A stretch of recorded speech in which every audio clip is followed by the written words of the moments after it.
Hi Fiber Factor, Jennette Cross, and this is my project for Challenge 3, the blank slate. For this challenge, it was so open-ended that I was a little bit at sea for the first couple of days, and while I swatched up right away a good big swatch to decide what size needle I wanted to do, I didn't really have like a great idea. And I think the problem was also that I was fighting my own inspiration. I know I've talked about before how much I like to design from stories and how I get my ideas from places and characters that I love. And as much as I'm comfortable saying in public I am a dork, I don't think that I've quite reached that like Felicia Day level of I'm the one that's cool acceptance that I'm really going for. So if I have a really dorky source of inspiration, it's hard for me to tell you about it.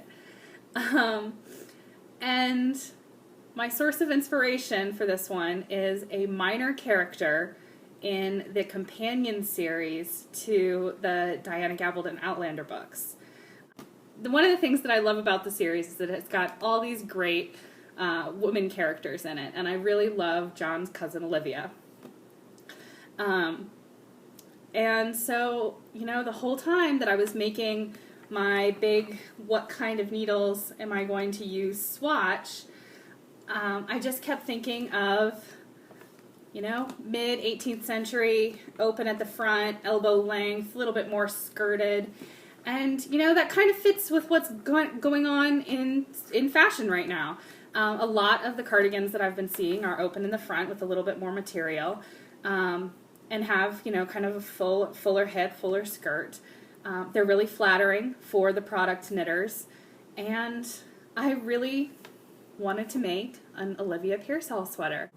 For the process knitters, I wanted to do something that would be fun to knit, so I, you know, sort of thought about what I am seeing most people want to knit, and I'm seeing a lot of top-down, all-in-one piece, minimal finishing kind of things. So that's what I've got going on. It's a top-down raglan, and while you have to pay attention to the pattern sometimes, there are other times where you can just knit and cruise, and I think that is a good feature for a pattern to have as well. It's been especially nice for me because I finished the yoke, body, everything, and then I decided that I wanted to change something way back at the beginning, so I cast on for a totally new sweater. That happened about 3 days ago. I'm so glad that I did because I really like this version much better. But as important as it always is for me to make things that are fun to knit, I'm glad this is fun because I'm doing it twice. The main star of the pattern is this lovely texture that I have going on in the sleeves. It flows really, really well. At first, you know, you have your fast increases and then it changes into the slower increases to get that nice curve. And this pattern fits really well in that. And it's also used on some of the front edging and the neck and the hem, and I really love it. But then I'm also have this lovely lace in the back, and then a lot of stockinette, because this yarn looks incredible in stockinette. I think that the whole thing is going to be pretty great. I am really happy about it. Come by the forum and take a look at my photos. I try to post a photo every day of the progress that I've made. And I think if the twist isn't something horrible and terrifying, then I'm going to be finished pretty soon. Even knitting it twice, it's really fun to knit.